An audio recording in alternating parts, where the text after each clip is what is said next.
Bienvenidos y bienvenidas a todos los apasionados por el fútbol. Le damos el puntapié inicial a las entrevistas de Futboleros, una plataforma audiovisual dedicada para los fanáticos del balompié, donde se podrá juntar la pasión junto con el sabor. En el día de hoy estaremos conversando sobre una arista del fútbol que no se le ha dado la relevancia suficiente. Se trata de la neurociencia, temática que puede ser fundamental en el rendimiento de los futbolistas. Es por eso que estaremos entrevistando al psicólogo deportivo Rodrigo Caguas. Así que no se despeguen, estaremos hablando sobre cómo afecta esta pandemia de coronavirus a los futbolistas y qué tan determinante es la mente al momento de rendir.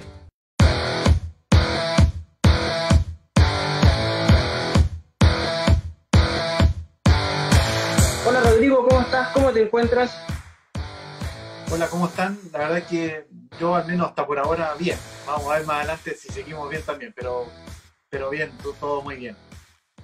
Bueno, Rodrigo, tienes una carrera como psicólogo deportivo especializado en la neurociencia bastante larga, pero hay muchos de los cuales no te conocen y me gustaría profundizar.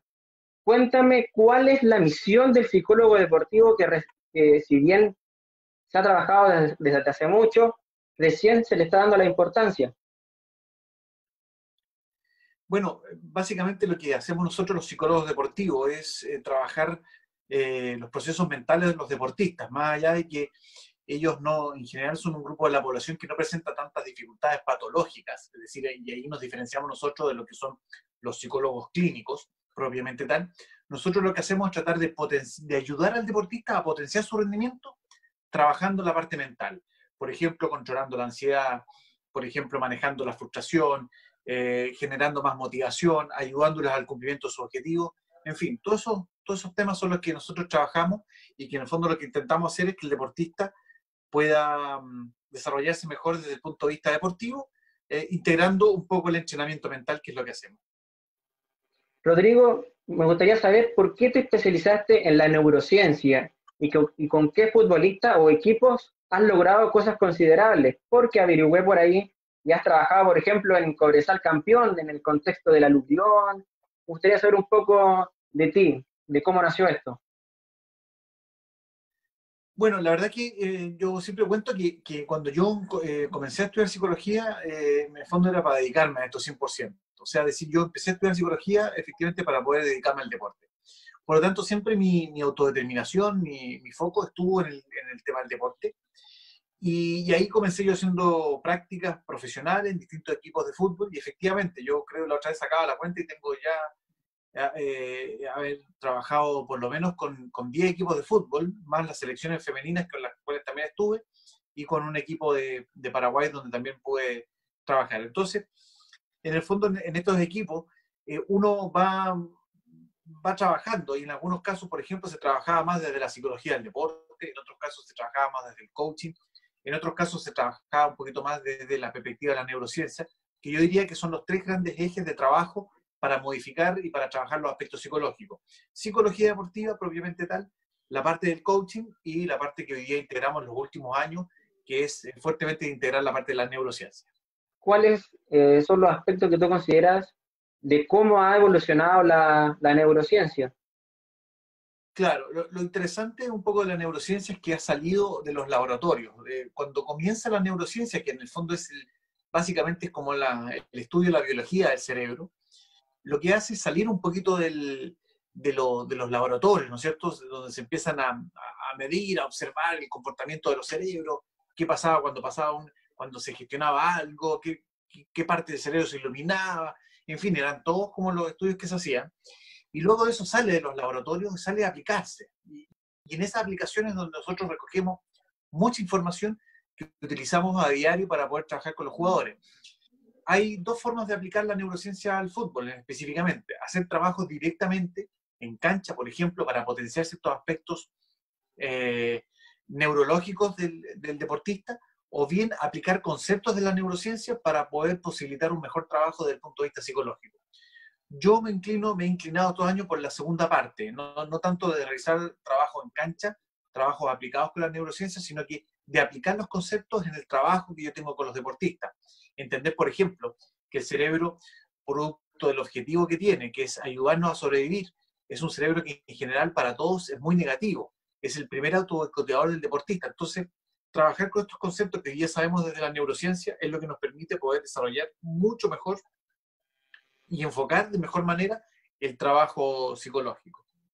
Ya teniendo un poco claro cuál es la película de lo que trata la neurociencia, dijiste que trabajaste alrededor de 10 clubes.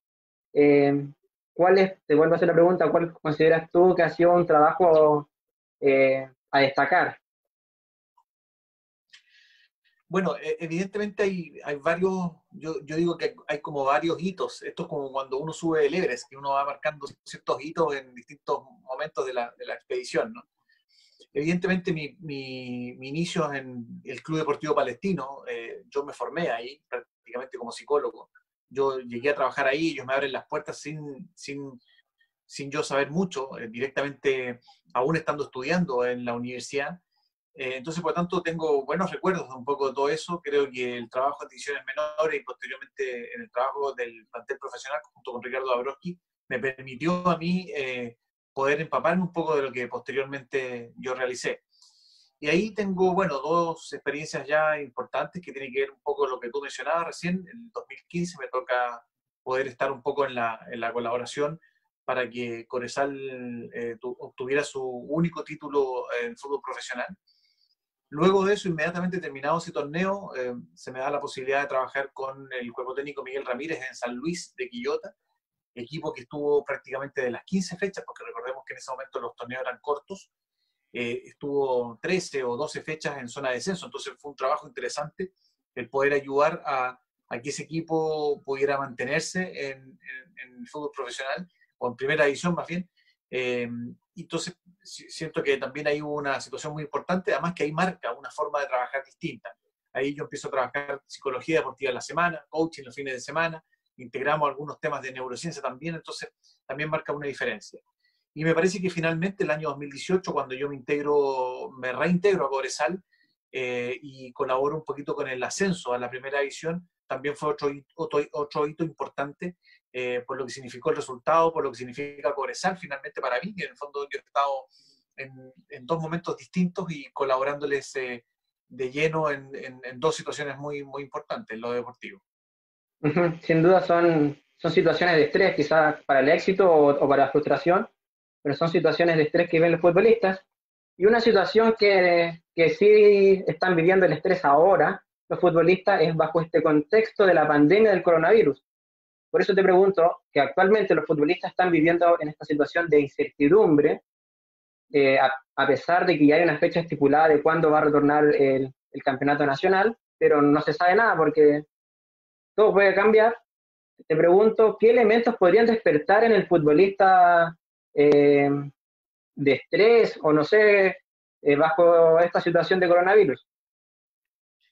Bueno, hay uno de los tantos temas que en el fondo uno trabaja hoy día, producto también de lo que hemos podido extraer de los conocimientos de neurociencia, es que hay un enemigo principal del cerebro. Esto un poco yo se lo he transmitido a los muchachos, y este enemigo no es ni la NFP, ni el Ministerio de Salud, ni el Ministerio del Deporte, que por ahí no autorizan poder volver. El enemigo número uno del cerebro es la incertidumbre. El cerebro en todo momento necesita tener claridad con respecto a lo que va a pasar mañana, a lo que va a pasar una semana después, un mes después, un año. El cerebro se mueve por certezas. Cuando no tenemos esas certezas, el cerebro se complica mucho, se empieza a estresar. Y hoy día, esencialmente, lo que está pasando es que muchos de nuestros cerebros, evidentemente, no tienen muy claro cuándo se va a volver a entrenar, en qué condiciones se va a volver a entrenar, qué es lo que va a pasar en un momento que volvamos a retornar al fútbol, cuándo va a retornar, ¿no es cierto? Entonces, el cerebro en este momento está en una eterna incertidumbre. Y eso genera mucho estrés hacia el deportista, genera mucho estrés hacia el futbolista, y por lo tanto ese estrés se trasunta, se manifiesta en ansiedad, y ahí hay un montón de temas que uno ha ido recogiendo un poco de los jugadores que tienen que ver, por ejemplo, con dificultades para dormir, con mucho pensamiento negativo con respecto a lo que está pasando, con bajo el estado de ánimo, baja el estado de ánimo, hay irritabilidad, hay desorden en la parte alimenticia, hay falta de energía, hay desmotivación. Todos estos son componentes propios de un cerebro que hoy día se encuentra totalmente en la incertidumbre y que le complica mucho esta incertidumbre. ¿Y cómo tratar todas estas sensaciones o sentimientos que se van a despertar o ya están despiertas en los futbolistas de incertidumbre? Porque ya están retornando los entrenamientos. ¿Cómo lo trabajarías tú? Bueno, hay varios desafíos. Yo diría que en el retorno van a haber varios desafíos. Bueno, primero, yo creo que la ansiedad va a ir desapareciendo paulatinamente porque básicamente lo que pasa es que cuando uno retorna al entrenamiento, vuelves a secretar un montón de mensajeros químicos que son los que te entregan un poco de tranquilidad y relajación y felicidad. Entre esos está la endorfina, la dopamina, la oxitocina, que son mensajeros químicos que nos permiten a nosotros mantenernos más o menos bien, mantenernos más o menos estable y con un estado de ánimo más o menos positivo. Entonces ya con el solo hecho de volver, vamos a estar vamos a elevar un poquito esa parte. Pero hay dos cosas que yo decía que son tremendamente desafiantes para lo que viene. La primera es que justamente el cerebro es bastante hedonista. El cerebro las 24 horas, día y noche, está buscando dos cosas. Buscando placer y evitando dolor. Cuando nosotros volvemos a entrenar, el cerebro te va a mandar la orden de que hemos vuelto a entrenar, está todo bien, está espectacular, estamos muy bien. ¿Y eso qué va a pasar? Que el cerebro de alguna forma te va a tratar de mandar la orden de que tú hagas mucho más de lo que estás haciendo. Es decir, que tus entrenamientos, si dicen, oye, tú haz A, tú vas a tratar de hacer A más un poco más, porque te vas a sentir bien y el cerebro te va a decir, oye, está todo bien. Entonces lo que va a pasar primeramente es que probablemente la cabeza va a querer ir más rápido que el cuerpo. Y ahí es donde se puede el deportista sobreentrenar y producir algún tipo de lesiones. De hecho, fíjate que en la liga alemana, que fue la primera en comenzar, en retornar, en las primeras fechas se produjo una gran cantidad de lesionados. No tenemos información exacta, información oficial de cuáles son los tipos de lesiones, pero a mí me da la sensación que tiene que ver un poquito con esto de tratar de ir más rápido y tratar de recuperar en 1 o 2 semanas lo que en el fondo ha estado parado durante 2 meses o un poco más. Y lo segundo, que es muy importante también, que es el trabajo en equipo. Ese es el segundo desafío porque ahora los equipos van a tener que entrenar por turnos, por sus grupos, después van a tener que concentrarse seguramente solo los que juegan, no va a poder ir nadie más, en algunos casos ni siquiera va a haber concentración. Al camarín, entiendo, de acuerdo al protocolo presentado por la NFP para el retorno, van a poder estar solo los jugadores que van a comenzar jugando, es decir, ni siquiera van a poder estar los reservas, no va a poder haber público adicional en los camarines, en la previa. Entonces, todo eso va a generar una merma en lo que consideramos el trabajo en equipo. Entonces, ahí es donde es muy importante el desafío que tenemos de seguir manteniendo esta cohesión grupal, el trabajo en equipo, a pesar de que las condiciones físicas no van a poder facilitar un poco esa situación. Rodrigo, en el fútbol se habla mucho de los líderes que son fundamentales. ¿Crees que son determinantes hoy en día que en los equipos haya un líder, pero no tan solo en lo futbolístico, sino también en lo psicológico? ¿En cómo manejar estas situaciones me refiero? Bueno, fíjate que justamente algunos estudios en neurociencia han señalado que hay 3 grandes factores que potencian y que señalan a los equipos exitosos. Uno es la empatía, otro es la diversidad y el tercero es la existencia, no solo de un capitán o no solo de un líder, sino que también otras voces dominantes. Es decir, hoy día para que un equipo tenga relativamente éxito, debe haber efectivamente un líder reconocido, marcado, ¿no es cierto?, que ejerza un poco bien su rol, pero también otras voces dominantes que colaboren un poco en ese liderazgo. Entonces, por lo tanto, hoy día entendemos que el líder es fundamental para lograr movilidad dentro de los equipos. ¿Harías tú una diferencia entre los futbolistas jóvenes y los que tienen más experiencia en esta situación de cómo las viven? Bueno, eso, más que definir que hay diferencia entre los jóvenes y los adultos, a mí me parece que en general son diferencias bastante más individuales, porque uno ve que a veces hay jugadores que vienen de divisiones menores, de fútbol joven, con muy claro el objetivo, con una motivación alta, bien entrenados y son jugadores que se acoplan rápidamente. Hay otros que indudablemente los procesos formativos, lamentablemente, a veces no son tan completos en el fútbol joven y llegan a completar su proceso de formación en los equipos, o sea, en la etapa profesional. Y ahí es donde hay que tratar de ayudar desde el cuerpo técnico, ya sea desde la parte técnica, la parte física, la parte psicológica, a tratar de que ellos completen lo más pronto posible ese proceso. Pero yo diría que hoy día la diferencia marcada que había entre los jóvenes y los más viejos, digamos, en un equipo, ya no están así. Me parece que hoy día hay bastante más cercanía. Hay equipos que, bueno, a veces por un tema de condicionantes físicos, los camarinos no son tan grandes, entonces todavía hacen vestir a los más jóvenes en otro lado, pero es por un tema físico, no tanto por entender esta segregación entre los más jóvenes y los más adultos. Te lo preguntaba más que todo por un tema de madurez en cómo abordar esta situación. Claro, lo que pasa es que evidentemente por un lado tal vez los más adultos, producto de la experiencia, podrían manejar mejor la situación, pero también son adultos que están acostumbrados a una cierta tendencia y por lo tanto ellos les cuesta mucho más salir de la zona de confort en general, porque por supuesto que cada caso es específico. Tal vez los más jóvenes son personas que hoy día vienen con una habilidad de poder salir rápidamente de la zona de confort y de hacer cambios rápidamente. Por lo tanto, los más jóvenes, tal vez más allá de que tengan menos madurez o que podrían presentar una inmadurez, tienen más posibilidades de adaptarse rápidamente a los cambios. Entonces, es relativo verdaderamente. Te entiendo. Ya que estamos hablando del tema de los jóvenes y dejando un poco de lado la situación de coronavirus y meternos al lado del fútbol y de la neurociencia, ¿cuáles son las principales falencias que tienen los futbolistas jóvenes que no pueden consolidar su carrera? Quizás no por falta de condiciones, sino por un tema de mentalidad, de madurez, como te lo conversaba recién. Bueno, yo diría que a lo largo de lo que he ido observando estos años hay dos cosas que al fondo van dificultando el proceso deportivo de los chicos. Primero es la inmediatez. Ellos están acostumbrados, a diferencia tal vez de los que somos un poco más adultos, a que todo se resuelva rápidamente, a que todo tenga una respuesta inmediata, a que todo tenga una inmediatez casi así al minuto. Ellos nacen ya con la posibilidad del WhatsApp, del mensaje directo. Nosotros obviamente vivimos en una época donde todo no era tan rápido. ¿Y esto qué es lo que provoca verdaderamente? Que cuando ellos no logran ejecutar adecuadamente una situación de entrenamiento, no logran jugar bien un partido, inmediatamente viene una frustración inmediata y no logran ver un poquito más allá. Ellos quieren todo inmediatamente, quieren lograr el éxito inmediatamente, quieren lograr el mejor partido inmediatamente, quieren convertir el gol inmediatamente y quieren ojalá ser vendidos inmediatamente, todo inmediato. Entonces eso también hay que irlo trabajando y hay que irlo desarrollando porque evidentemente los procesos en el fútbol no son a la velocidad con la que rueda la pelota, son a veces procesos mucho más lentos.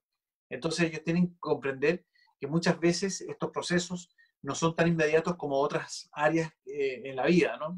Cuando yo le mando un mensaje a alguien, me lo contesta inmediatamente. En el fútbol ojalá pudiera hacer eso, pero verdaderamente no lo es. Y lo segundo que a mí me da la sensación que también afecta bastante es el tema de los... en el fondo, tener el foco puesto en un alto porcentaje en esta actividad. Hoy día me da la sensación que existen muchas más posibilidades de tener foco en varias cosas. Y eso hace que finalmente el jugador hoy día no consuma, no viva, no vibra tanto con el fútbol, sino que lo considera más un pasatiempo, un deporte, probablemente una profesión, pero su focalización en el deporte no es tan alta como lo que veíamos anteriormente. Y eso me parece que en algunos momentos es importante observarla y tratar de desarrollarla. Te comprendo. Hay una crítica que por lo general se le hacen a los jóvenes o al fútbol joven, los periodistas, es la competitividad. Se puede trabajar, pero antes que me responda Rodrigo, vamos con una breve pausa y me comenta si se puede trabajar o no la competitividad.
ucranianos, lo prometido es deuda, cáchense. ¿Qué es eso, Rorro? Gusanito Suri. ¿De dónde vive, compadre, Gonzalo? El tronco del agua. Tronco de la Agua. Una palmera. palmera, imagínate, mira. De una palmera. Se alimenta por dentro, mira. Esto estuvo a la parrilla, sí está un poquito frío ya, pero... Suri, Ahí desde vamos. el mercado De Nanay, ¿no? de Nanay. Sí, señor. Vamos. Aprovecha, joven. Quédate en casa. Al coronavirus le ganamos por goleada. Bueno, ya retornamos con la entrevista con Rodrigo Caguas, que nos ha comentado sobre los problemas que ha causado el COVID-19 en los futbolistas. Nos ha conversado de él también. La pregunta de la competitividad. ¿Se puede trabajar en esto, Rodrigo? Bueno, efectivamente la competitividad yo siento que se puede trabajar de dos maneras. Una, digamos, fuera de la cancha, por así decirlo, trabajando algunas variables, sobre todo en la parte psicológica, donde uno puede colaborar. Pero me parece que el porcentaje más alto del desarrollo de la competitividad se tiene que resolver en cancha, es decir, tiene que trabajarse ahí. Y por eso que a mí me parece que cuando los torneos de fútbol joven están bastante jerarquizados, ¿no es cierto?, en el sentido de que hay mucha diferencia entre algunos equipos. Por ejemplo, cuando se enfrentan en algunas series hay marcadores que son, no sé, 8-1, 7-1, 9-1 en algunos casos, donde hay diferencias importantes, sobre todo entre los clubes de Santiago principalmente y algunos de regiones. Esa situación no favorece para nada el proceso formativo en lo competitivo. Creo que eso más bien lo desfavorece, en el sentido de que también hace que muchos jugadores que a lo mejor tienen condiciones, finalmente producto de esos resultados, en el fondo tienden a abandonar, tienden a tener dificultades en su autoestima, en su autoconfianza y finalmente no desarrollan la carrera que debieran desarrollar. Entonces, a mí me parece que para poder trabajar también el tema competitivo como concepto, es muy importante que trabajemos en torneos de fútbol joven muy competitivos. Ojalá muy parejo. Me parece que se ha avanzado en algunas cosas. Por ejemplo, esto de que se puedan televisar algunos partidos, me parece interesante. Me parece interesante que, por ejemplo, se jerarquice cuando estamos en los playoffs o en las finales, jugándose, por ejemplo, en estadios que son de fútbol profesional y no jugándose en canchas propias donde se entrena fútbol joven. Creo que esas cosas se han ido mejorando, pero me parece que todavía falta muchísimo en términos de mejorar el entorno y la jerarquización de los torneos para darle mayor competitividad a los muchachos. Uh-huh. Digo, los equipos, las selecciones, por lo general siempre hay problemas de conflicto que se den a la luz es otra cosa. ¿Cómo solucionar estos conflictos internos en un equipo? Por ejemplo, el ejemplo más claro que tenemos a nivel nacional es el tema de la selección, donde hubo un conflicto entre Arturo Vidal y Claudio Bravo, por ejemplo. Bueno, es importante mencionar que en general prácticamente todos los equipos pasan por distintas fases. Los equipos tienen un ciclo vital que es muy parecido al ciclo vital que tenemos nosotros como seres humanos. La diferencia es que el grupo tiene este ciclo vital donde puede avanzar y eventualmente puede retroceder. Nosotros como seres humanos solamente avanzamos, ya no podemos ser niños nuevamente, no podemos ser adolescentes nuevamente. Es decir, vamos hacia un solo lado, pero en cambio en los equipos, este ciclo vital hace que avance y retroceda. Y en estos ciclos vital se habla un poco de la fase de constitución, cuando el equipo se constituye como tal, la pretemporada, empiezan a generar un poco vínculos, se empiezan a generar los primeros alineamientos deportivos, etc. Y posterior a esa etapa viene una etapa que se denomina conflicto. Si en esa etapa no se trabaja bien, es muy difícil que el equipo siga su ciclo vital, siga hacia la etapa de normalización, de ejecución, que es lo que viene a continuación. Muchas veces los equipos, ¿qué sucede?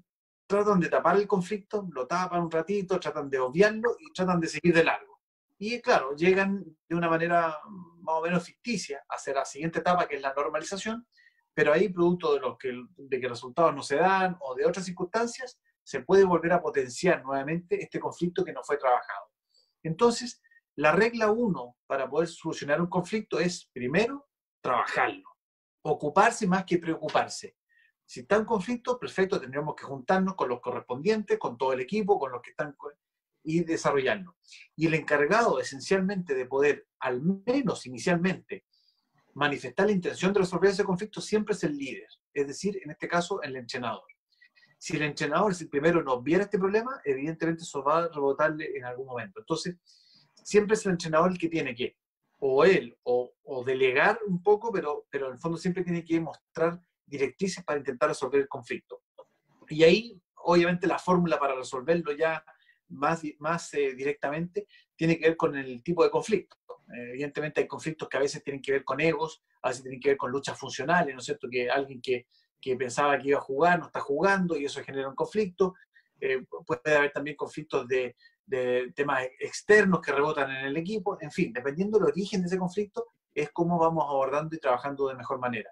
Pero esencialmente el conflicto se desarrolla, o más bien se intenta resolver ocupándose del problema y en general el líder es el que debe claramente dar las directrices para resolver eso. Debe partir desde él. Una mochila sin duda pesada para el líder que tú le determinas que es el entrenador, porque aparte de lo técnico y táctico, tiene que preocuparse de lo psicológico de cada uno de los jugadores y que si hay un problema se solucione.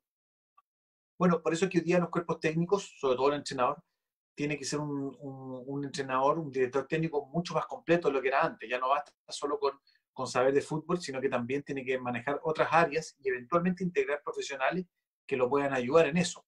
Fíjate lo siguiente, en Luis Enrique, cuando ya estaba dirigiendo el Barcelona, él integra a un psicólogo deportivo, a Joaquín Valdés, en su staff. Básicamente no tanto para que trabaje con los jugadores, sino para que también trabaje con ellos.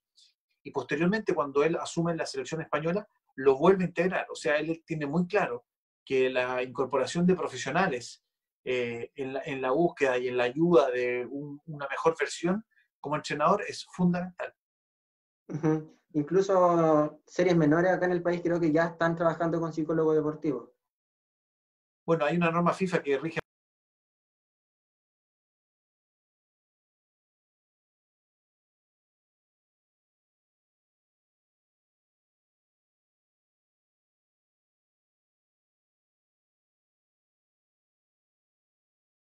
por todo esa puesta, pero tienen que ser. Uh-huh. Sí, igual había leído eso al respecto. Rodrigo, se dice mucho que el futbolista chileno trabaja mejor con el látigo, es decir, con disciplina y presión.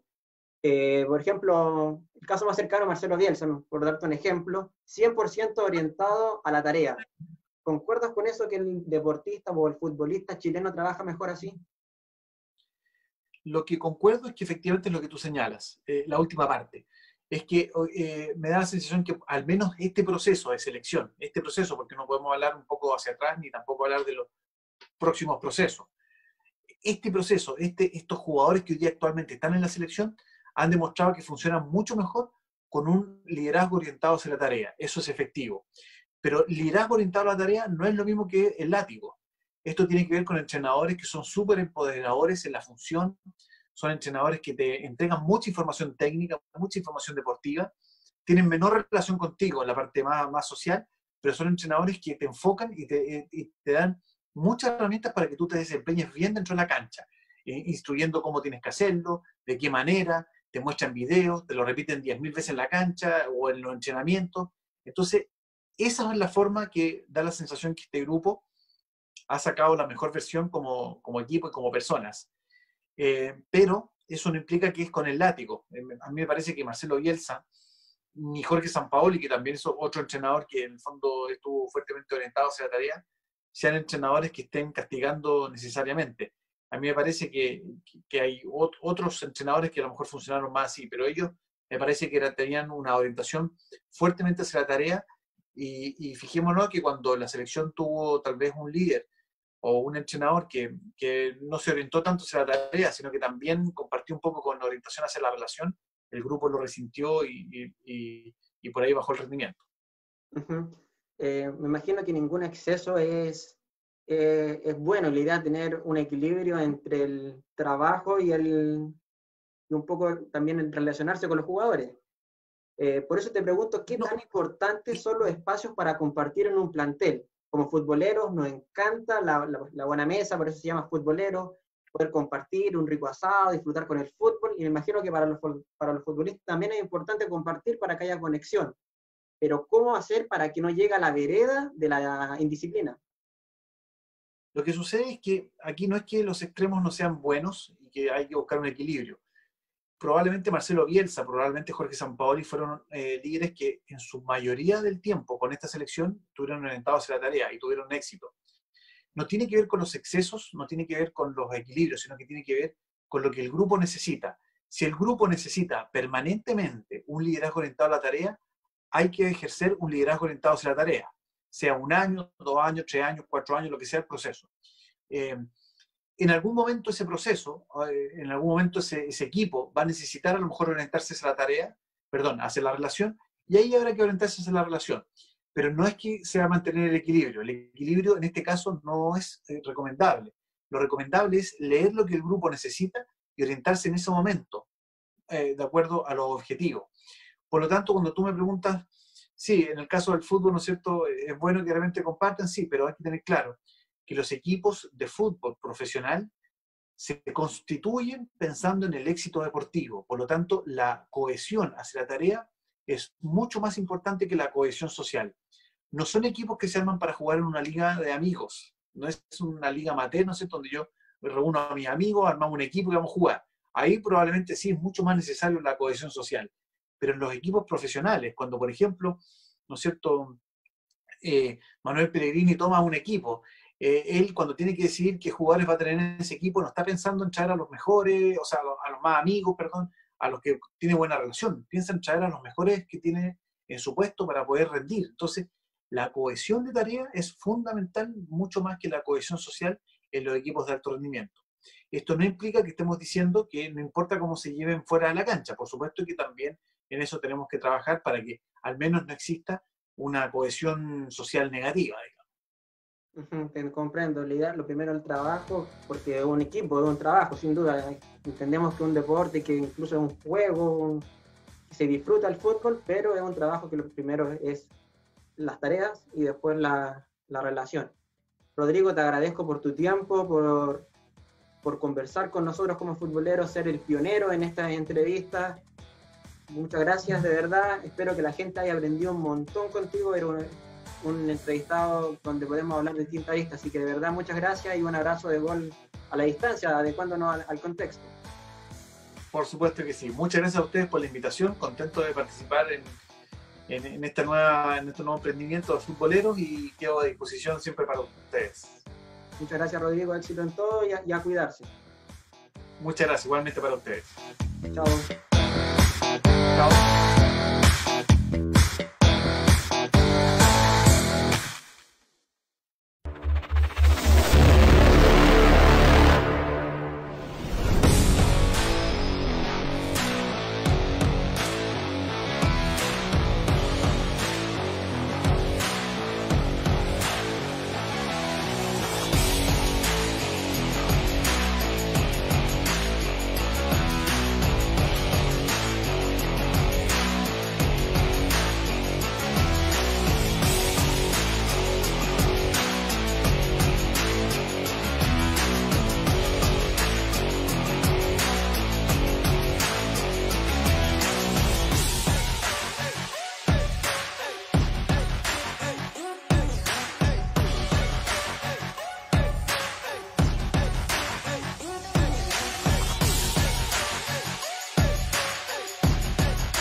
Quédate en casa, al coronavirus le ganamos por goleada. Un gran abrazo de gol acá de parte del Chamacol. ¿Cómo estamos, cabros de futboleros? Aquí Orson de Orson's Barbecue. Vamos a cocinar, estamos acá en la cocina, obviamente. Pero como nos gusta el fútbol, quería hacerles una pregunta. ¿Se acuerdan ustedes de la frase del gran Julito Martínez, justicia divina? ¿Se acuerdan ustedes cuándo, dónde, en qué contexto? ¿Alguien lo recordará? Si no se acuerdan, bueno, le vamos a echar un vistazo al final de la receta que vamos a hacer ahora. Voy a hacer una cosa especial que me encargó un amigo, en realidad para su papá. Estamos en cuarentena y su viejo está, obviamente, no puede salir, mayor de 75, entonces es imposible salir a hacer nada. Que tengo acá, perdón, ahí, un lomo de vacuno, un lomo liso. Lo vamos a hacer de una forma bastante especial. lo voy a hacer en este hornito. Es un horno súper sencillo, horno a baja temperatura, 150 grados, por un rato más o menos largo, y después que tenga la temperatura que yo necesito, lo vamos a sellar en este sartén a fuego fuerte. Entonces va a quedar cocido parejito y después le vamos a dar el color dorado que necesitamos en nuestra carne. Bueno, aquí tenemos el lomito. Tiene obviamente esa capa de grasa por arriba que la vamos a retirar un poco porque el caballero no puede comer demasiada grasa. Le vamos a dejar una parte para el sabor y para que a él le sea más fácil retirarla en el momento de comer. Siempre usar un cuchillo bien afilado, que es lo mejor. Es la extensión de tu mano, así que siempre el cuchillo bien afilado. Vamos a adobar aquí con mi feusal. Muy bonito este postre. Esta tiene orégano y ajo. Ya, la vamos a poner por el lado de la grasa hacia abajo. Hornito, 150 precalentado, se fue.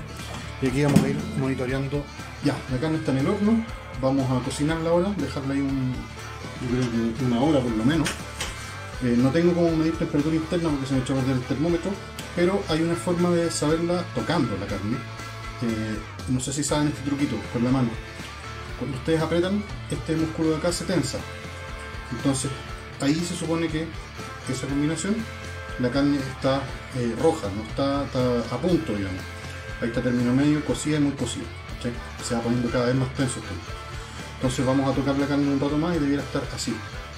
Bendito, la vamos a cortar y la vamos a sellar por fuera, un sellado inverso. Pasó 1 hora y cuarto, casi. Tengo las manos limpias por si acaso.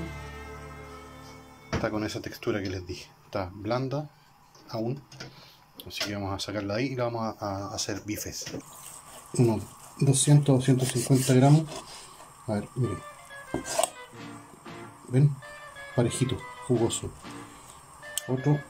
Y lo vamos a poner a sellar. El sellado inverso. Perfecto, miren. Vamos. Qué hermoso.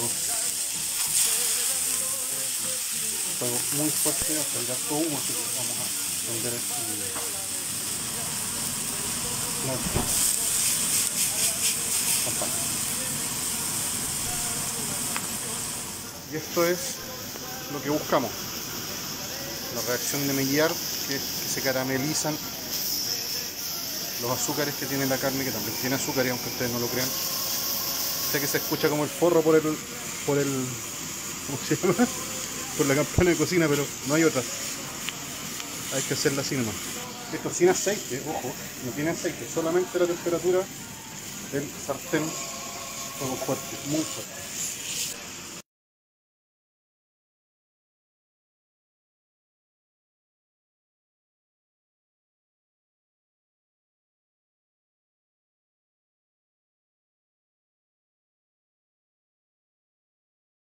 Un poquito, yo sé, suavito, fuera. Una maravilla. Sellado inverso, cabrón. Ya, los más futboleros lo tienen que saber. 10 de junio 1962, Mundial de Fútbol en Chile, por primera vez y única hasta ahora. Chile contra Unión Soviética, la luz, contra Unión Soviética por cuartos de final. Y el árbitro no cobró un penal y decretó tiro libre.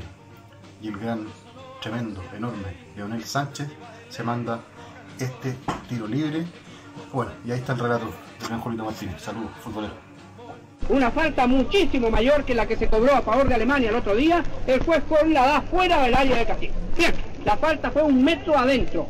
Va a servir Leonel Sánchez de la izquierda. Lo derribó Chukeli.